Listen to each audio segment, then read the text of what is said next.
My dear students, so in this class we have to deal with mixed economic framework. So mixed economy means it is neither a pure capitalism nor pure socialism but a mixture of two systems. So നമുക്കറിയാം ഒരു mixed economy എന്ന് പറയുന്നത് from the very term it self നമുക്ക് മനസ്സിലാക്കാനായിട്ട് പറ്റും. There is A mixed character അല്ലേ, mixed ആയിട്ട് ഏതെങ്കിലും ഒരു ഒന്നോ രണ്ടോ സിസ്റ്റം ഒരുമിച്ചുള്ള ഒരു അവസ്ഥയാണ് നമ്മൾ മിക്സഡ് സിസ്റ്റം എന്ന് പറയുന്നത്. അപ്പോൾ ഒരു മിക്സഡ് ഇക്കോണമിയിൽ ഒരു പ്യുവർ ആയിട്ടുള്ളൊരു ക്യാപിറ്റലിസ്റ്റ് സിസ്റ്റമോ അല്ലെങ്കിൽ പ്യുവർ ആയിട്ടുള്ളൊരു സോഷ്യലിസ്റ്റ് സിസ്റ്റമോ അല്ല, എന്നാൽ ഇതിൻ്റെ രണ്ടിൻ്റെയും ഫീച്ചേഴ്സ് ഇൻക്ലൂഡ് ചെയ്തുകൊണ്ടുള്ള ഒരു ഇക്കണോമിക് സിസ്റ്റത്തിനെയാണ് നമ്മൾ മിക്സഡ് ഇക്കോണമി എന്ന് പറയുന്നത്. ഓക്കെ, സോ അവിടെ പ്രൈവറ്റ് എൻ്റർപ്രൈസസ് കാണും, പബ്ലിക് എൻ്റർപ്രൈസസ് കാണും. ഈ പറഞ്ഞൊരു പ്രൈവറ്റ് സെക്ടറിൻ്റെയും പബ്ലിക് സെക്ടറിൻ്റെയും ഒരുമിച്ചുള്ള ഒരു പ്രവർത്തനം, അല്ലെങ്കിൽ ഈ രണ്ട് സെക്ടേഴ്സിൻ്റെയും ഫീച്ചേഴ്സിൻ്റെ ഒരുമിച്ചുള്ള ഒരു എക്സിസ്റ്റൻസിനെയാണ് മിക്സഡ് ഇക്കണോമിക് സിസ്റ്റം എന്ന് നമ്മൾ പറയുന്നത്. അപ്പോൾ അവിടെ പ്രൈവറ്റ് എൻ്റർപ്രൈസസിന് പൂർണ്ണ സ്വാതന്ത്ര്യമായിട്ട് അല്ലെങ്കിൽ ഫുൾ പെർമിഷനോടുകൂടി ഫ്രീ ആയിട്ട് ഫങ്ഷൻ ചെയ്യാനായിട്ട് പറ്റില്ല. പക്ഷേ ചെറിയ ചെറിയ കൺട്രോൾ ഗവൺമെൻറ്റിൻ്റെ ഭാഗത്തു നിന്നുണ്ട്. മെയിൻലി പ്രൈസ് മെക്കാനിസം, പ്രൈസ് ഡിറ്റർമിനേഷൻ്റെ ഒക്കെ കാര്യത്തിൽ പ്രൈവറ്റ് സെക്ടറിന് ഫുള്ളായിട്ട് ഇൻഡിപെൻഡൻ്റ് ആയിട്ടുള്ള തീരുമാനങ്ങൾ ഉണ്ടാക്കാൻ പറ്റില്ല. അതുപോലെ തന്നെ ഗവൺമെൻറ് ഈ പറഞ്ഞ പ്രൈവറ്റ് എൻ്റർപ്രൈസസിൻ്റെ പ്രവർത്തനത്തിൻ്റെ മേൽ പലതരത്തിലുള്ള ഇടപെടലും നടത്തും. അപ്പം അവിടെ ഗവൺമെൻറ് സെക്ടർ, പബ്ലിക് സെക്ടറും ഉണ്ട്, പ്രൈവറ്റ് സെക്ടർ ഫങ്ഷൻ ചെയ്യാനുള്ള എല്ലാ അധികാരവും അവകാശവും കൊടുത്തിട്ടുണ്ട്. പക്ഷേ ഗവൺമെൻറ്റിൻ്റെതായ ചില റെസ്ട്രിക്ഷൻസും ചില കൺട്രോളും അവിടെ ഉണ്ടാവും. One definition governed by Grove, it says that one of the presuppositions of a mixed economy is that private firms are less free to control major decisions about production and consumption than they would be under capitalist free enterprise, and that public industry is free from government restraints than it would be under centrally directed social enterprises. അപ്പോൾ ഒരു pure capitalist സിസ്റ്റത്തിലുള്ള ഒരു full freedom private സെക്ടറിനോ അല്ലെങ്കിൽ ഒരു pure socialist സെക്ടറിലുള്ള ഒരു fully അങ്ങനെ ഒരു രീതി public സെക്ടറിൻ്റെ കാര്യത്തിലും ഇല്ല. എങ്കിലും ഈ പറഞ്ഞ രണ്ട് പ്രൈവറ്റ് സെക്ടറിനും പബ്ലിക് സെക്ടറിനും അവരുടേതായ ഫ്രീഡത്തോടു കൂടി മിക്സ്ഡ് ആയിട്ട് ഫങ്ഷൻ ചെയ്യാനായിട്ട് സാധിക്കും ഒരു മിക്സ്ഡ് ഇക്കണോമിക് ഫ്രെയിംവർക്കിൽ. Now we have to discuss the characteristics of mixed economy. ഒരു മിക്സ്ഡ് ഇക്കോണമി എന്ന് പറയുമ്പോൾ അവിടെ എന്തൊക്കെയാണ് പ്രധാനമായിട്ടും അതിൻ്റെ ഫീച്ചേഴ്സ് എന്തൊക്കെയാണ്? ഒന്നാമത്തെ നമ്മൾ ഓൾറെഡി പറഞ്ഞു, coexistence of public and private sector. Public സെക്ടറിൻ്റെയും പ്രൈവറ്റ് സെക്ടറിൻ്റെയും ഒരുമിച്ചുള്ള ഒരു പ്രവർത്തനം, ഒരു എക്സിസ്റ്റൻസ് നമുക്ക് കാണാനായിട്ട് പറ്റും. ചില മേഖലകൾ പൂർണ്ണമായിട്ടും പബ്ലിക് സെക്ടറിൻ്റെ കൺട്രോളിലായിരിക്കും, ചില മേഖലകൾ പ്രൈവറ്റ് സെക്ടറിന് അവരുടേതായ ഇൻവെസ്റ്റ്മെൻറ്റുകൾ നടത്താനുള്ള അധികാരവും ഫ്രീഡവും കൊടുത്തിട്ടുണ്ടാവും. ഫോർ എക്സാമ്പിൾ നമുക്കറിയാം defence, atomic energy, heavy engineering industries, ഇങ്ങനെയുള്ള ചില മേഖലകൾ ഫുള്ളി പബ്ലിക് സെക്ടറിൻ്റെ കൺട്രോളിലായിരിക്കും. എന്നാൽ small scale industries, cottage industries, agriculture, consumer goods, ഇങ്ങനെയുള്ള ഒരുപാട് മേഖലകൾ പ്രൈവറ്റ് സെക്ടറിന് ഇൻവെസ്റ്റ്മെൻറ്റ് നടത്താനുള്ള അധികാരവുമുണ്ട്. അപ്പോൾ അതിനൊപ്പം തന്നെ പ്രൈവറ്റ് സെക്ടറിന് പലതരത്തിലുള്ള സപ്പോർട്ടും ഫെസിലിറ്റീസും ഗവൺമെൻറ് പ്രൊവൈഡ് ചെയ്യുകയും ചെയ്യും. Second feature or characteristic is economic welfare. So ഒരു മിക്സഡ് ഇക്കോണമിയിൽ ആ ഒരു ഇക്കോണമി സക്സസ്ഫുൾ ആകണമെങ്കിൽ it should focus upon economic welfare, mainly in terms of avoiding regional inequalities, providing employment opportunities, and also the price policy should be maintained in accordance with economic welfare than profit motive. അപ്പോൾ ഈ പറഞ്ഞ കാര്യങ്ങൾ, regional inequality maximum reduce ചെയ്യപ്പെടണം, ഏത് മേഖലകളുടെ ആണെങ്കിലും equal ആയിട്ടുള്ളൊരു development possible ആക്കണം, maximum employment opportunities കൊടുക്കണം, അതുപോലെ തന്നെ വെൽഫെയർ ഓറിയൻറ്റഡ് ആയിട്ടുള്ള വില നിശ്ചയിക്കുന്ന ഒരു അവസ്ഥ മെയിൻറ്റെയിൻ ചെയ്യണം. റാദർ ദാൻ പ്രോഫിറ്റ് മോട്ടീവ് മാത്രമായാൽ ഒരു പക്ഷേ എല്ലാവർക്കും അല്ലെങ്കിൽ സാധാരണ കൺസ്യൂമേഴ്സിനെ അത് അഫക്റ്റ് ചെയ്യും. അതുകൊണ്ട് തന്നെ വെൽഫെയർ മോട്ടീവായിട്ടുള്ള രീതിയിൽ പ്രൈസ് പോളിസി സെറ്റ് ചെയ്യണം. അങ്ങനെ വരുമ്പം ഈ പറഞ്ഞ പ്രൈവറ്റ് സെക്ടറിനെയൊക്കെ ഒന്ന് കൺട്രോൾ ചെയ്യാനും, അല്ലെങ്കിൽ പ്രൈവറ്റ് സെക്ടറിനൊക്കെ പ്രൈസ് മെക്കാനിസം ഫോർമുലേറ്റ് ചെയ്യപ്പെടാൻ വേണ്ടിയിട്ട് നമ്മൾ പഠിച്ചിട്ടുള്ള മോണിറ്ററി പോളിസിയും ഫിസ്ക്കൽ പോളിസിയും ഒക്കെ ഗവൺമെൻറ് ഇനീഷ്യേറ്റ് ചെയ്തു in order to make them contribute to economic welfare. അപ്പോൾ സൊസൈറ്റിയുടെ അല്ലെങ്കിൽ നേഷൻ്റെ ഇക്കണോമിക് വെൽഫെയറിന് അനുസരിച്ചുള്ള ഒരു പ്രൈസ് മെക്കാനിസം സെറ്റ് ചെയ്യാൻ വേണ്ടിയിട്ട് ഈ പറഞ്ഞ മോണിറ്ററി പോളിസി ഫിസ്ക്കൽ പോളിസിയും ഒക്കെ ഗവൺമെൻറ് ഇനീഷ്യേറ്റ് ചെയ്യുകയും അത് എന്താണ് ഫോളോ ചെയ്യാനായിട്ട് പ്രൈവറ്റ് സെക്ടറിനും ഉത്തരവാദിത്തമുണ്ട്. അപ്പോൾ അങ്ങനെ ഫോളോ ചെയ്യുമ്പോൾ പ്രൈവറ്റ് സെക്ടറിൻ്റെ ഭാഗത്തു നിന്നും ഒരു ഇക്കണോമിക് വെൽഫെയറിൽ ഒരു പങ്ക് അവർ വഹിക്കുന്നുണ്ട്. Then economic planning. It is also a main point with regard to mixed economic system. ഒരു പബ്ലിക് സെക്ടർ എൻ്റർപ്രൈസസ് ഫങ്ഷൻ ചെയ്യുമ്പോൾ അല്ലെങ്കിൽ ഒരു ഇക്കണോമിക് സിസ്റ്റം ഫങ്ഷൻ ചെയ്യുമ്പം ചില പ്ലാനിങ്ങും ചില പ്ലാൻ പോളിസികളും ഉണ്ടെങ്കിൽ അതിൻ്റെ ഒരു ബേസിസിൽ മാത്രം ഫങ്ഷൻ ചെയ്താലേ അവിടെ ഒരു വെൽഫെയർ ഓറിയൻറ്റഡ് അല്ലെങ്കിൽ എന്താണ് ഒരു എക്കണോമിക് ഡെവലപ്മെൻറ്റ് ഫോർമുലേറ്റ് ചെയ്യാനായിട്ട് പറ്റുള്ളൂ. അപ്പോൾ ചില പ്ലാനുകളും ചില ഒബ്ജക്റ്റീവ്സിനെ സാറ്റിസ്ഫൈ ചെയ്യാൻ, ചില ഒബ്ജക്റ്റീവ്സ് അച്ചീവ് ചെയ്യാൻ പറ്റുന്ന രീതിയിൽ ഒരു എന്താണ് സ്ട്രാറ്റജിക്കലായിട്ടുള്ള ഒരു പ്ലാനിങ് വളരെ അത്യാവശ്യമാണ്. അപ്പോൾ ഒരു മിക്സഡ് ഇക്കോണമിയിൽ അത് അത്യാവശ്യമാണ്. ഇന്ത്യൻ ഇക്കോണമിയെ സംബന്ധിച്ച് we have A planning system from 1950 onwards. 1950 മുതൽ നമ്മൾ 5 ഇയർ പ്ലാൻസ് ഫോർമുലേറ്റ് ചെയ്യുന്നുണ്ട്. അതായത് കുറേ ഒബ്ജക്റ്റീവ്സ് മുന്നേ വെക്കുകയും കുറേ ടാർഗറ്റ് അച്ചീവ് ചെയ്യുക എന്നുള്ള ഉദ്ദേശത്തോടു കൂടി ഒരുപാട് പ്ലാനിങ് സ്റ്റേജസ് നമ്മൾ ഫോളോ ചെയ്ത് വന്നിട്ടുണ്ട്. അപ്പോൾ അതുകൊണ്ട് തന്നെ നമ്മളൊരു മിക്സഡ് ഇക്കോണമിയിൽ വേണ്ട പ്ലാനിങ്, എക്കണോമിക് പ്ലാനിങ് സ്റ്റെപ്പ് നമ്മൾ കറക്റ്റായിട്ട് തന്നെ ഫോളോ ചെയ്യുന്നുണ്ട്. ഒരു പ്രൈവറ്റ് സെക്ടറിനാണെങ്കിലും അവർക്ക് സ്വന്തമായിട്ട് എങ്ങനെയെങ്കിലും ഡെവലപ്പ് ചെയ്യുക എന്നുള്ളൊരു അനുവാദമില്ല. ഒരു ഫാസ്റ്റർ ആയിട്ടുള്ള എക്കണോമിക് ഗ്രോത്ത് അറ്റൈൻ ചെയ്യണമെങ്കിൽ പബ്ലിക് സെക്ടറും പ്രൈവറ്റ് സെക്ടറും തമ്മിലൊരു കോർഡിനേറ്റഡ് ആയിട്ടുള്ള വെൽ അഡ്ജസ്റ്റഡ് ആയിട്ടുള്ള പ്ലാൻഡ് ആയിട്ടുള്ള ഒരു ഡെവലപ്മെൻറ്റ് ആവശ്യമാണ്. അപ്പോൾ അതനുസരിച്ച് പബ്ലിക് സെക്ടറിൻ്റെയും പ്രൈവറ്റ് സെക്ടറിൻ്റെയും ഗ്രോത്ത് അല്ലെങ്കിൽ അതിൻ്റെ പ്രോഗ്രാമുകൾ, അതിൻ്റെ ഫങ്ഷനിങ് അഡ്ജസ്റ്റ് ചെയ്യപ്പെടും. So that growth of one sector will compliment the growth of the other sector. അപ്പോൾ രണ്ട് സെക്ടറും ഒരുമിച്ച് തന്നെ വളരും, ഒരുമിച്ച് തന്നെ ഇക്കണോമിക് ഡെവലപ്മെൻറ്റിൽ നല്ലൊരു പങ്ക് വഹിക്കുന്ന രീതിയിൽ ഒരു ഇക്കണോമിക് പ്ലാനിങ് സിസ്റ്റം ഒരു മിക്സഡ് ഇക്കോണമിയിൽ ഉണ്ടാവും. Free and controlled economic development, that means mixed economic സിസ്റ്റത്തിൽ ക്യാപിറ്റലിസത്തിൻ്റെയും സോഷ്യലിസത്തിലും ഒക്കെ ഉള്ളൊരു കുറേ ഡീമെറിറ്റ്സ് അവോയ്ഡ് ചെയ്യുകയും അതിന് നല്ല കുറേ ഫീച്ചേഴ്സാണ് അക്സെപ്റ്റ് ചെയ്താണ് ഒരു മിക്സഡ് ഇക്കോണമി ഫോർമുലേറ്റ് ചെയ്യപ്പെടുന്നത്. അപ്പോൾ അതുകൊണ്ട് തന്നെ free economic activities maximum encourage ചെയ്യും. അതോടൊപ്പം ഫ്രീ ഇക്കണോമിക് ആക്ടിവിറ്റീസ്, അതായത് എല്ലാ കാര്യങ്ങളും വളരെ ഫ്രീ ആയിട്ട് എല്ലാ ഫ്രീഡത്തോടും കൂടിയും പ്രൈവറ്റ് എൻ്റർപ്രൈസസിനും പബ്ലിക് എൻ്റർപ്രൈസസിനും സ്വീകരിക്കാം. പക്ഷേ അത് ഒരു രീതിയിലും വെൽഫെയറിൽ നിന്ന് അപ്പുറത്തോട്ട് അല്ലെങ്കിൽ അതിൻ്റെ ഇക്കണോമിക് ആക്ടിവിറ്റീസിൽ എപ്പോഴും ഒരു കൺട്രോള് ഉണ്ടാവും പല രീതിയിൽ ഗവൺമെൻറ്റിൻ്റെ ഭാഗത്തുനിന്ന്. പിന്നെ മോണിറ്ററി പോളിസി, ഫിസിക്കൽ പോളിസി പോലെയുള്ള ഗവൺമെൻറ് ഇനീഷ്യേറ്റീവ്സ് ഒക്കെ വെച്ചതുകൊണ്ട് ഫ്രീഡം ഉണ്ടോ എന്ന് ചോദിച്ചാൽ ഫ്രീഡം ഉണ്ട് for any type of economic activities. പക്ഷേ എങ്കിൽ വേണ്ട തരത്തിലുള്ള കൺട്രോൾഡ് സ്റ്റെപ്സും അവിടെ സ്വീകരിച്ചിരിക്കും. അപ്പോൾ അതാണ് free and controlled economic development എന്ന് ഉദ്ദേശിക്കുന്നത്. Now coming to merits and demerits. Just നമുക്കൊന്ന് നോക്കാം എന്തൊക്കെയാണ് ഒരു മിക്സഡ് ഇക്കോണമിയുടെ നന്മയും തിന്മയും. മെറിറ്റ്സ് എന്തൊക്കെയാണ്, ഡിമെറിറ്റ്സ് എന്തൊക്കെയാണ്. First is adequate freedom. Okay, freedom ഉണ്ട് പബ്ലിക് സെക്ടറിനാണെങ്കിലും എസ്പെഷ്യലി പ്രൈവറ്റ് സെക്ടറിനൊക്കെ അവർക്ക് വേണ്ട രീതിയിൽ ഇക്കണോമിക് ആക്ടിവിറ്റീസ് കൊണ്ടുപോകാനായിട്ടുള്ള എല്ലാ ഫ്രീഡവും ഉണ്ട്. ഏത് തരത്തിൽ വേണമെങ്കിലും കൺസ്യൂമേഴ്സിന് അവരുടെ ഇൻകം ഡിസ്പോസ് ചെയ്യാനായിട്ട് പറ്റും.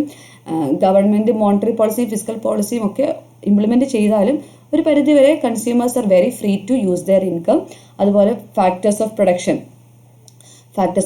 R free to choose their own occupation. അപ്പോൾ നമ്മുടെ ഫാക്ടേഴ്സ് ഓഫ് പ്രൊഡക്ഷൻ, ലേബർ ഉണ്ട്, ലാൻഡ് ഉണ്ട്, ക്യാപിറ്റൽ ഉണ്ട്, ഇതൊക്കെ എങ്ങനെ വേണമെങ്കിലും നമുക്ക് യൂട്ടിലൈസ് ചെയ്യാനായിട്ടുള്ള ഫ്രീഡം ഉണ്ട്. പ്രൈവറ്റ് ഇനീഷ്യേറ്റീവ്സിനും അവർക്ക് അവരുടെ ഏറ്റവും ബെസ്റ്റ് ആയിട്ടുള്ള രീതിയിൽ തന്നെ പ്രൈവറ്റ് എൻ്റർപ്രൈസസിന് അവരുടെ ഇൻവെസ്റ്റ്മെൻറ്റുകൾ നടത്താനായിട്ടുള്ള ഫ്രീഡം ഉണ്ട്. ദെൻ മാക്സിമം വെൽഫെയർ അതും പറഞ്ഞു. ഒരു മിക്സഡ് ഇക്കോണമിയുടെ പ്രധാനപ്പെട്ട മോട്ടീവ് എന്ന് പറയുന്നത് provide maximum welfare to the whole people. Labours ഉണ്ട്, കൺസ്യൂമേഴ്സ് ഉണ്ട്, എല്ലാവർക്കും മാക്സിമം വെൽഫെയർ പ്രൊവൈഡ് ചെയ്യുക എന്നുള്ളതാണ് മറ്റൊരു പ്രധാനപ്പെട്ട മെറിറ്റ് എന്ന് പറയുന്നത്. അപ്പോൾ അതനുസരിച്ച് ഗവൺമെൻറ് എംപ്ലോയീസിന് പലതരത്തിലുള്ള ഫെസിലിറ്റീസ് കൊടുക്കുന്നുണ്ട്. ഇപ്പം ഹൗസ്, എഡ്യൂക്കേഷൻ, മിനിമം വേജ്, പിന്നെന്താണ് ഈക്വൽ വർക്കിംഗ് കണ്ടീഷൻസ്, ഇങ്ങനെയുള്ള ഒരുപാട് ഫെസിലിറ്റീസും ആനുകൂല്യങ്ങളും സൗകര്യങ്ങളും ഗവൺമെൻറ് ലേബറേഴ്സിന് ചെയ്യുന്നുണ്ട്. അപ്പം welfare maximisation is another merit. Modern technology and capital saving method is used in mixed economy. ഏറ്റവും മോഡേൺ ആയിട്ടുള്ള ടെക്നോളജിക്കൽ ഇൻവെസ്റ്റ്മെൻറ്റുകളും അതുപോലെ തന്നെ ക്യാപിറ്റൽ സേവിംഗ് ആയിട്ടുള്ള പ്രോഫിറ്റബിൾ ആയിട്ടുള്ള പ്രൊഡക്ഷൻ മെത്തേഡുകളും ഒക്കെ ഉപയോഗിക്കാനായിട്ടുള്ള പോസിബിലിറ്റി ഒരു മിക്സഡ് ഇക്കോണമിയിലുണ്ട്. അപ്പോൾ അതനുസരിച്ച് പ്രൊഡക്ഷൻ ലാർജ് സ്കെയിൽ പ്രൊഡക്ഷൻ ആക്കാം, പ്രോഫിറ്റ് മാക്സിമം അറ്റൈൻ ചെയ്യാനായിട്ട് പറ്റും. അതുപോലെ തന്നെ എന്തെങ്കിലുമൊക്കെ എമർജൻസീസ് വന്നാൽ അതിനാവശ്യമായിട്ടുള്ള reserve fund is also created. അപ്പോൾ അങ്ങനെ വരുമ്പോൾ റിസ്ക് ഒക്കെ വന്നാലും ഒരു പരിധി വരെ നമുക്ക് എല്ലാ റിസ്കുകളെയും ബെയർ ചെയ്യാനുള്ള ഒരു കപ്പാസിറ്റി നമുക്ക് ഉണ്ടെന്നുള്ളത് വളരെ ഒരു നല്ലൊരു മെറിറ്റായിട്ടാണ് ഈ പറഞ്ഞ മിക്സ്ഡ് ഇക്കോണമിയിൽ പറയുന്നത്. അതുപോലെ ബെസ്റ്റ് അലോക്കേഷൻ ഓഫ് റിസോഴ്സസ്, എല്ലാ റിസോഴ്സസും ഏറ്റവും ബെസ്റ്റായിട്ട് അല്ലെങ്കിൽ ഏറ്റവും പ്രോഫിറ്റബിൾ ആയിട്ട് തന്നെ അലോക്കേറ്റ് ചെയ്തിട്ടുണ്ട് ഒരു മിക്സ്ഡ് ഇക്കോണമിക് സിസ്റ്റത്തിൽ സെൻട്രൽ ഗവൺമെൻറ്. അപ്പോൾ അതിന് വേണ്ടിയിട്ടാണ് ഈ പറഞ്ഞ പ്ലാനിങ് സിസ്റ്റം ഒക്കെ ഫോർമുലേറ്റ് ചെയ്തത്. നല്ലൊരു ഇക്കണോമിക് പ്ലാനിങ് ഉണ്ട്, നല്ലൊരു പ്രീ ഡിറ്റർമൈൻഡ് ഒബ്ജക്റ്റീവ്സ് ഉണ്ടെങ്കിൽ നമ്മൾ അതനുസരിച്ചായിരിക്കും നമ്മുടെ റിസോഴ്സസ് ഉപയോഗിക്കുന്നത്. അപ്പോൾ നമ്മുടെ ടാർഗറ്റ് അച്ചീവ് ചെയ്യാൻ ഏത് റിസോഴ്സ് എങ്ങനെ എവിടെ ഉപയോഗിക്കണം എന്നുള്ളത് കൃത്യമായിട്ട് മനസ്സിലാക്കിയിട്ടായിരിക്കും നമ്മൾ നമ്മുടെ റിസോഴ്സ് അലോക്കേറ്റ് ചെയ്യുന്നത്. അതുകൊണ്ട് തന്നെ അത് ഈ പറഞ്ഞ അൺഎക്സ്പെക്റ്റഡ് ആയിട്ടൊരു ഷോർട്ടേജോ അല്ലെങ്കിൽ പ്രൊഡക്ഷൻ ഇൻഎഫിഷ്യൻസിയോ ഒന്നും ഉണ്ടാവില്ല. ഷോർട്ടേജ് നമുക്ക് കൺട്രോൾ ചെയ്യാൻ പറ്റും, പ്രൊഡക്ഷൻ മാക്സിമം എഫിഷ്യൻ്റ് ആക്കാനായിട്ട് പറ്റും. അതുപോലെ തന്നെ പെട്ടെന്നുള്ള ഫ്ലക്ച്വേഷൻസ്, സൈക്ലിക്കൽ ഫ്ലക്ച്വേഷൻസ് ഒക്കെ ഒരു പരിധി വരെ നമുക്ക് അവോയ്ഡ് ചെയ്യാൻ പറ്റും by way of allocating the resources in the best possible manner. But still there are some demerits of mixed economy like low inflow of foreign capital. Nationalisation പോലെയുള്ള ചില പോളിസികൾ ഈ പറഞ്ഞ ഫോറിൻ ക്യാപിറ്റലിൻ്റെ ഇങ്ങോട്ടുള്ള വരവിനെ ചെറുതായിട്ടെങ്കിലും തടസ്സപ്പെടുത്തിയിട്ടുണ്ട്. ബിക്കോസ് ലെസ് പോസിബിലിറ്റി, അതായത് നാഷണലൈസേഷൻ്റെ ഭാഗമായിട്ട് ഇൻവെസ്റ്റ്മെൻറ്റുകൾ government പബ്ലിക്കിൻ്റെ കയ്യിലോട്ട് അല്ലെങ്കിൽ ഗവൺമെൻറ് സെക്ടറിലോട്ട് മാറിപ്പോകാനുള്ള സാധ്യതയുണ്ട്. അതൊക്കെ കാണുമ്പം ഫോറിൻ ക്യാപിറ്റലിൻ്റെ ഇങ്ങോട്ടുള്ള ഒരു ഇൻവെസ്റ്റ്മെൻറ്റ് കുറച്ച് കുറയാനുള്ള പോസിബിലിറ്റി ഉണ്ട്. അതുപോലെ വേറെ പ്രശ്നമാണ് മിക്സ്ഡ് ഇക്കോണമിയിൽ പബ്ലിക് സെക്ടറും പ്രൈവറ്റ് സെക്ടറും ഉണ്ട്. അതിൽ പബ്ലിക് സെക്ടർ കുറച്ച് ഇൻഎഫിഷ്യൻ്റ് ആയിട്ടുള്ള പെർഫോമൻസ് കാഴ്ചവെക്കുന്നതായിട്ട് കാണാനായിട്ട് സാധിക്കും. ബേസിക്കലി അവിടെ എന്താണ് കറപ്ഷൻ പോസിബിലിറ്റി ഉണ്ട്.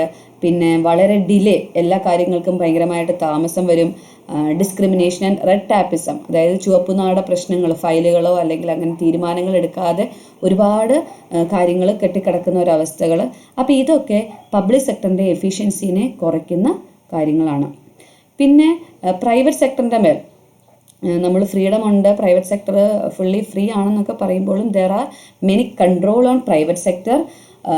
Okay, on one side opportunities given, develop ചെയ്യാൻ വേണ്ടിയിട്ടുള്ള അല്ലെങ്കിൽ എക്സ്പാൻഡ് ചെയ്യാൻ വേണ്ടിയിട്ടുള്ള എല്ലാ ഓപ്പർച്യൂണിറ്റീസും കൊടുത്തിട്ടുണ്ടെങ്കിൽ പോലും മറ്റൊരു വശത്ത് ഗവൺമെൻറ്റിൻ്റെ ഭാഗത്തു നിന്നുള്ള ഒരുപാട് സ്ട്രിക്റ്റ് ആയിട്ടുള്ള കൺട്രോള് ഈ പ്രൈവറ്റ് മേഖലയ്ക്ക് വരുന്നുണ്ട്. അപ്പോൾ അങ്ങനെ ഇപ്പോൾ പ്രൈസ് പോളിസി മെക്കാനിസത്തിലോ അല്ലെങ്കിൽ എന്താണ് അവരുടെ ബിസിനസ് ഇന്നൊവേഷൻ അല്ലെങ്കിൽ ബിസിനസ്സിൻ്റെ ലാർജ് സ്കെയിൽ പ്രൊഡക്ഷനൊക്കെ ആക്കാനായിട്ടൊക്കെ പോകുമ്പോൾ ഒരുപാട് സ്ട്രിക്റ്റ് ആയിട്ടുള്ള കണ്ടീഷൻസും നോംസും ഒക്കെ ഇവർ ഫോളോ ചെയ്യേണ്ടതായിട്ട് വരുന്നു. അങ്ങനെ വരുമ്പം പ്രൈവറ്റ് സെക്ടറിൻ്റെ ഡെവലപ്മെൻറ്റിനെ അത് ചെറിയതായിട്ടെങ്കിലും നെഗറ്റീവായിട്ടുള്ള ഒരു എഫക്റ്റ് വരുന്നുണ്ട്. അപ്പം ഫിയർ ഓഫ് നാഷണലൈസേഷൻ നമ്മൾ ഓൾറെഡി പറഞ്ഞു. ഗവൺമെൻറ് പോളിസി നാഷണലൈസിങ്, പ്രൈവറ്റ് എൻ്റർപ്രൈസസിനെ പലപ്പോഴും നാഷണലൈസ് ചെയ്യപ്പെടുന്ന സിറ്റുവേഷൻസ് ഉണ്ടാവാറുണ്ട്. അപ്പോൾ അതുകൊണ്ട് തന്നെ പ്രൈവറ്റ് എൻ്റർപ്രൈനേഴ്സ് അതിൻ്റെ പേരിൽ ചെറിയൊരു ഫിയർ അവിടെ എക്സിസ്റ്റ് ചെയ്യുന്നുണ്ട്. പിന്നെ കോൺസെൻട്രേഷൻ ഓഫ് ഇക്കണോമിക് പവർ, നമ്മൾ പറഞ്ഞു മിക്സ്ഡ് ഇക്കോണമിയിൽ ഇക്കണോമിക് പവർ അല്ലെങ്കിൽ വെൽത്ത് ഒക്കെ മാക്സിമം എന്താണ് ഈ പറഞ്ഞ കോൺസെൻട്രേഷൻ ഓഫ് പവർ ഏറ്റവും മാക്സിമം അത് റെഡ്യൂസ് ചെയ്യാനായിട്ട് ശ്രമിക്കും. പക്ഷേ എങ്കിലും നമുക്ക് കാണാനായിട്ട് പറ്റും പ്രൈവറ്റ് എൻ്റർപ്രനേഴ്സാണ് ഗവൺമെൻറ് പോളിസി ഉപയോഗിച്ച് ഈ പറഞ്ഞ വെൽത്ത് അക്യുമുലേഷൻ ഒരു പരിധിയിൽ കൂടുതൽ പ്രൈവറ്റ് എൻ്റർപ്രൈസസിൻ്റെ കയ്യിലാണ്. കാരണം പ്രൈവറ്റ് സെക്ടറിനും പബ്ലിക് സെക്ടറിനും ഒരുപോലെ എക്സിസ്റ്റ് ചെയ്യാൻ പറ്റുന്ന ഒരു സിസ്റ്റമാണ് മിക്സ്ഡ് ഇക്കോണമി. അതുകൊണ്ട് തന്നെ കൂടുതൽ പ്രോഫിറ്റ് മോട്ടീവ് എപ്പോഴും പ്രൈവറ്റ് സെക്ടർ ആയിരിക്കും. അപ്പോൾ പ്രൈവറ്റ് സെക്ടറാണ് കൂടുതൽ വെൽത്ത് അക്യുമുലേറ്റ് ചെയ്യുകയും പിന്നെ ഒരു പരിധിയിൽ കൂടുതൽ ഗവൺമെൻറ്റിൻ്റെ എന്താണ് കൺട്രോൾ വന്നാലും ഇക്കണോമിക് കോൺസെൻട്രേഷൻ അല്ലെങ്കിൽ വെൽത്ത് അക്യുമുലേഷനെ ഒരു പരിധിയിൽ കൂടുതൽ കൺട്രോൾ ചെയ്യാനായിട്ട് പറ്റില്ല. കാരണം പ്രോഫിറ്റ് ഉണ്ടെങ്കിൽ പ്രോഫിറ്റ് എടുക്കാനുള്ള അവകാശവും പ്രൈവറ്റ് എൻ്റർപ്രൈസസിന് ഉണ്ട്. Then presence of imbalance in the economy. Another demerit is that the mixed economy cannot provide faster development as the government simply want to maintain a balance between private and public sector. Government എപ്പോഴും public private balance maintain ചെയ്യാനായിട്ട് ശ്രമിക്കുന്നത് കൊണ്ട് തന്നെ ഒരു faster economic growth പലപ്പോഴും സാധ്യമാകില്ല. പക്ഷേ ഈ പറഞ്ഞ ഗവൺമെൻറ്റിൻ്റെ പല പോളിസികളും പലപ്പോഴും വ്യക്തമായിട്ടുള്ളതല്ല. സോ ദാറ്റ് ഈ ഒരു പബ്ലിക് സെക്ടറും പ്രൈവറ്റ് സെക്ടറും എങ്ങനെ കോ എക്സിസ്റ്റൻറ്റ് ചെയ്തു പോകും, എങ്ങനെ അവർക്ക് ഒരുമിച്ച് പ്രവർത്തിക്കാനായിട്ട് പറ്റും. അപ്പോൾ പല ഒബ്ജക്റ്റീവ്സും പല പോളിസികളിലും പലതരത്തിലുള്ള ക്ലാരിറ്റി കുറവുകളുണ്ട്. അതുകൊണ്ട് തന്നെ ടോട്ടലി ഒരു ഇംബാലൻസ് സിറ്റുവേഷനാണ് ഇക്കോണമിയിൽ നമുക്ക് കാണാനായിട്ട് സാധിക്കുന്നത്. So these are some of the demerits with regard to mixed economic framework. ഇനി ഇന്ത്യൻ ഇക്കോണമി, നമ്മൾ മിക്സഡ് ഇക്കോണമി എന്ന് പറയുമ്പോൾ എന്തൊക്കെ കാര്യങ്ങളുടെ ബേസിസിലാണ് ഒരു മിക്സഡ് ഇക്കണോമിക് ഫ്രെയിംവർക്ക് ഇന്ത്യൻ ഇക്കോണമിയിൽ ഫോളോ ചെയ്യുന്നത്? എന്തൊക്കെയാണ് അതിൻ്റെ ഇന്ത്യൻ ഇക്കോണമിയിൽ ഈ പറഞ്ഞ മിക്സഡ് ഇക്കണോമിക് സിസ്റ്റത്തിൻ്റെ ഫീച്ചേഴ്സ്, അല്ലെങ്കിൽ ഏത് രീതിയിൽ മിക്സഡ് ഇക്കോണമി ആണെന്ന് നമുക്ക് സമർത്ഥിക്കാനായിട്ട് പറ്റും. അപ്പോൾ നമ്മൾ ഇത്രയും നേരം പറഞ്ഞത് തന്നെ, മിക്സഡ് ഇക്കോണമി എന്ന് പറഞ്ഞാൽ അവിടെ പ്രൈവറ്റ് ആൻഡ് പബ്ലിക് സെക്ടറിൻ്റെ ഒരു എക്സിസ്റ്റൻസ് ഉണ്ടാവും. ഗവൺമെൻറ് പബ്ലിക് ആയിട്ടുള്ള അല്ലെങ്കിൽ സോഷ്യലി ഇമ്പോർട്ടൻ്റ് ആയിട്ടുള്ള മേഖലകളിൽ ഗവൺമെൻറ്റിൻ്റെതായ ഇൻവെസ്റ്റ്മെൻറ്റുകൾ ഉണ്ടാവും. അതുപോലെ തന്നെ മറ്റ് മേഖലകളിൽ പ്രൈസ് മെക്കാനിസം അല്ലെങ്കിൽ മറ്റ് മേഖലകളിൽ പ്രൈവറ്റ് സെക്ടറിൻ്റെ ഒരു ഇടപെടലുണ്ടാവും. അപ്പോൾ ഇൻഡിപെൻഡൻസിന് മുന്നേ നമ്മുടെ ഇക്കോണമിയുടെ അവസ്ഥ fully it was A laces fair economy. അതായത് ഗവൺമെൻറ്റിൻ്റെ ഒരു വലിയൊരു ഇൻ്റർവെൻഷൻ ഇല്ല, ഒരു ലേസസ് ഫെയർ പോളിസി വളരെ കാര്യമായിട്ട് എക്സിസ്റ്റ് ചെയ്തിരുന്ന ഒരു ഇക്കോണമിയാണ് ഇന്ത്യൻ ഇക്കോണമി എന്ന് പറയുന്നത്. Less government intervention was existing before independence, but after independence A mixed economic framework or mixed economic system was developed or was taken.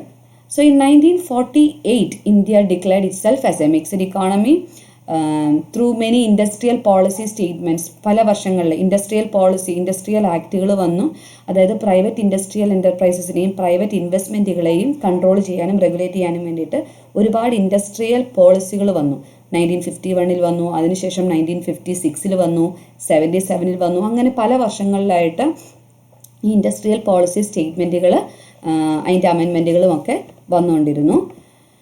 And there are some features of Indian economy due to which it is regarded as a mixed economy. And first is multiple sectors. അപ്പോൾ ഒരു mixed ഇക്കോണമിയിൽ പല സെക്ടേഴ്സിൻ്റെ ഒരു mixed existence ഉണ്ടെന്ന് നമ്മൾ പറഞ്ഞു. Indian economy എടുത്ത് നോക്കിയാൽ നമുക്ക് കാണാം അവിടെ public sector, private sector, joint sector, cooperative sector, ഇങ്ങനെയുള്ള പല സെക്ടേഴ്സിൻ്റെ ഒരു എക്സിസ്റ്റൻസ് നമുക്ക് കാണാം. അപ്പോൾ അതുകൊണ്ട് തന്നെ ഇന്ത്യൻ ഇക്കോണമി ഒരു മിക്സഡ് ഇക്കോണമിയാണെന്ന് നമുക്ക് പറയാനായിട്ട് പറ്റും. അപ്പം ഏറ്റവും പ്രധാനമായിട്ട് അതിൽ coexistence of public and private sector made Indian ഇക്കോണമിയെ മിക്സഡ് വൺ. 1948 56 51 ഒക്കെയുള്ള പല ഇൻഡസ്ട്രിയൽ പോളിസികളും ഈ പറഞ്ഞ പ്രൈവറ്റൈസേഷൻ പബ്ലിക് ആൻഡ് പ്രൈവറ്റ് സെക്ടറിൻ്റെ കോ എക്സിസ്റ്റൻസിന് വളരെ കാര്യമായിട്ട് സപ്പോർട്ട് ചെയ്തു. Then nationalization is also another feature of mixed economy, and that nationalization feature is very clearly we can observe in Indian economy. Mainly നമുക്കറിയാം പല മേഖലകളിൽ നാഷണലൈസേഷൻ വന്നു. പ്രധാനമായിട്ടും നമുക്ക് പറയാനായിട്ട് പറ്റും നാഷണലൈസേഷൻ ഓഫ് ബാങ്കിങ് നാഷണലൈസേഷൻ 1969 1980 ഒക്കെ ആയിട്ട് പല നാഷണലൈസേഷൻ ആക്ടിവിറ്റീസും വന്നിട്ടുണ്ട്. അപ്പോൾ അതിൻ്റെ ഭാഗമായിട്ട് 69 നമുക്കറിയാം 14 ബാങ്കുകൾ ഒരുമിച്ച് നാഷണലൈസ് ചെയ്യപ്പെട്ടു. 80s വന്നപ്പോഴത്തേക്കും വീണ്ടും അറൗണ്ട് 6 ബാങ്ക്സ് വർ നാഷണലൈസ്ഡ്. അതിനൊപ്പം തന്നെ കോൾ, ടെക്സ്റ്റൈൽ, ട്രാൻസ്പോർട്ട് മേഖലകളൊക്കെ നാഷണലൈസ് ചെയ്യപ്പെട്ടിട്ടുണ്ട്. അപ്പോൾ ഒരു നാഷണലൈസേഷൻ എന്നുള്ളൊരു ഫീച്ചറും ഇന്ത്യൻ ഇക്കോണമിയിൽ നമുക്ക് വളരെ കൃത്യമായിട്ട് കാണാനായിട്ട് സാധിക്കും. ദെൻ പ്ലാനിങ് സിസ്റ്റം, അതും നമ്മൾ പറഞ്ഞു. പ്ലാനിങ് സിസ്റ്റം ഈ പറഞ്ഞ മിക്സഡ് ഇക്കോണമിയുടെ ഒരു ഫീച്ചറാണ്. ഇന്ത്യൻ ഇക്കോണമിയിലോട്ട് വരുവാണെങ്കിലും we had a planning system from the very 1950s onwards. അപ്പോൾ മിക്സഡ് ഇക്കോണമി 1958 നമ്മൾ അഡോപ്റ്റ് ചെയ്ത് വളരെ പെട്ടെന്ന് തന്നെ ഒരു പ്ലാനിങ് കമ്മീഷനെ ഫോർമുലേറ്റ് ചെയ്യുകയും പ്ലാനിങ് സിസ്റ്റം ഡെവലപ്പ് ചെയ്യുകയും ചെയ്തു. അപ്പം ഇൻഡിപെൻഡൻസിന് മുന്നേ നമ്മുടെ ഒരു ഇൻഡസ്ട്രിയൽ ബേസ് വളരെ വീക്കായിട്ട് നിൽക്കുകയായിരുന്നു. ബ്രിട്ടീഷ് അധികാരത്തിൻ്റെ കീഴിൽ നമ്മൾ വളരെ സ്റ്റാഗ്നേറ്റഡ് ആയിട്ടുള്ള ഒരു വീക്കായിട്ടുള്ള ഒരു ഇക്കോണമിയായിട്ട് എക്സിസ്റ്റ് ചെയ്തു. അപ്പോൾ അതുകൊണ്ട് തന്നെ 5-year plans along with directory principles of state policy ഇതെല്ലാം ഫോർമുലേറ്റ് ചെയ്ത് in order to reform or rebuild the rural economy. അപ്പോൾ അതിന് വേണ്ടിയിട്ട് ഒരുപാട് പ്ലാനിങ് പ്രോസസ്സുകൾ നമ്മൾ ഇനീഷ്യേറ്റ് ചെയ്തു. അപ്പോൾ നല്ലൊരു പ്ലാനിങ് സിസ്റ്റം ഇൻകോർപ്പറേറ്റ് ചെയ്യാനായിട്ട് നമുക്ക് പറ്റി. അതുകൊണ്ട് ഇന്ത്യൻ ഇക്കോണമിയിൽ പ്ലാനിങ് സിസ്റ്റവും ഉണ്ടായിരുന്നു. Government subsidy and control, mixed ഇക്കോണമിയിൽ sufficient subsidies are provided by government to promote useful activities for society. അപ്പം ഗവൺമെൻറ് സബ്സിഡിയും ഉണ്ട്, ഗവൺമെൻറ് കൺട്രോളും ഉണ്ട്. സബ്സിഡി എന്തിനു വേണ്ടിയിട്ടാണ്? നല്ല നല്ല ആക്ടിവിറ്റീസും സോഷ്യലി വെൽഫെയർ ഓറിയൻറ്റഡ് ആയിട്ടുള്ള ഇക്കണോമിക് ഡെവലപ്മെൻറ്റിന് സപ്പോർട്ട് ചെയ്യുന്ന ആക്ടിവിറ്റീസ് ഫോർമുലേറ്റ് ചെയ്യാൻ വേണ്ടിയിട്ട് വേണ്ട എല്ലാ സബ്സിഡികളും ഗവൺമെൻറ് കൊടുത്തു. അതോടൊപ്പം തന്നെ സൊസൈറ്റിക്ക് അല്ലെങ്കിൽ സിറ്റിസൻസിനെ ഇക്കോണമിക്ക് ഹാംഫുൾ ആയിട്ടുള്ള തരത്തിലുള്ള ആക്ടിവിറ്റീസ് കൺട്രോൾ ചെയ്യാൻ വേണ്ടിയിട്ട് കൃത്യമായിട്ട് ടൈംലി ആയിട്ടുള്ള കൺട്രോളിങ് ആക്ടിവിറ്റീസും ഗവൺമെൻറ് അഡോപ്റ്റ് ചെയ്തു. അപ്പോൾ അതുകൊണ്ട് തന്നെ ഗവൺമെൻറ്റിൻ്റെ support as subsidy control was also existing. Then economic policies, നമുക്കറിയാം ഇന്ത്യൻ ഇക്കോണമിയിൽ monetary policy, physical policy, wage policy, ഇങ്ങനെയുള്ള പല ഇക്കണോമിക് പോളിസികളും കൊണ്ടുവരാനായിട്ട് പറ്റി. അതുപോലെ പ്രോഗ്രസീവ് ടാക്സ് സിസ്റ്റം, ടാക്സ് പോളിസിയിലും വളരെ കാര്യമായിട്ടുള്ള മാറ്റം കൊണ്ടുവരികയും ഏറ്റവും എഫിഷ്യൻ്റ് ആയിട്ടുള്ള പ്രോഗ്രസീവ് ടാക്സ് സിസ്റ്റം, ഇൻകം കൂടുന്നതനുസരിച്ച് ടാക്സ് കൂട്ടിവെക്കുന്ന അവസ്ഥേനെയാണ് പ്രോഗ്രസീവ് ടാക്സ് സിസ്റ്റം എന്ന് പറയുന്നത്. അപ്പോൾ ഇൻകത്തോട് ആനുപാതികമായിട്ട് ടാക്സ് ഇൻക്രീസ് ചെയ്യുന്ന ഒരു അവസ്ഥ. അപ്പോൾ ഇങ്ങനെയുള്ള പോളിസികളെല്ലാം ഇന്ത്യൻ ഇക്കോണമിയിൽ ഫോർമുലേറ്റ് ചെയ്യപ്പെട്ടു. ദെൻ സോഷ്യൽ വെൽഫെയർ, എല്ലാ പോളിസികളും എല്ലാ ഡിസിഷൻസും ഇൻകോർപ്പറേറ്റ് ചെയ്യപ്പെടുന്നത് സോഷ്യൽ വെൽഫെയർ എന്നുള്ള പ്രധാനപ്പെട്ട മോട്ടീവിലാണ്. And also profit motive is not ignored. Profit motive ഒരിക്കലും ഇഗ്നോർ ചെയ്യപ്പെടുന്നില്ല, പക്ഷേ സോഷ്യൽ വെൽഫെയറിന് കാര്യമായ പ്രാധാന്യം കൊടുക്കുന്നുണ്ട്. Then a controlled price mechanism is also existing in Indian economy. That is demand supply കണ്ടീഷൻസിനോട് അനുപാതികമായിട്ട് പ്രൈസ് മെക്കാനിസം സെറ്റ് ചെയ്യാൻ വേണ്ടിയിട്ട്. അല്ലാണ്ട് പ്രൈസ് മെക്കാനിസം ഫുള്ളി ഫ്രീ ആക്കി വിടാനായിട്ട് പറ്റില്ല, ഫുള്ളി റെസ്ട്രിക്റ്റഡ് ആക്കാനും പറ്റില്ല. നമ്മുടെ മാർക്കറ്റ് ഡിമാൻഡ് സപ്ലൈ ഫ്ലക്ച്വേഷൻ അനുസരിച്ച് പ്രൈസ് മെക്കാനിസം ഫ്രീ ആയിട്ട് ഫ്ലെക്സിബിൾ ആകുന്ന രീതിയിലൊരു കൺട്രോൾഡ് പ്രൈസ് സിസ്റ്റമാണ് നമ്മുടെ ഇക്കോണമിയിൽ എക്സിസ്റ്റ് ചെയ്തത്.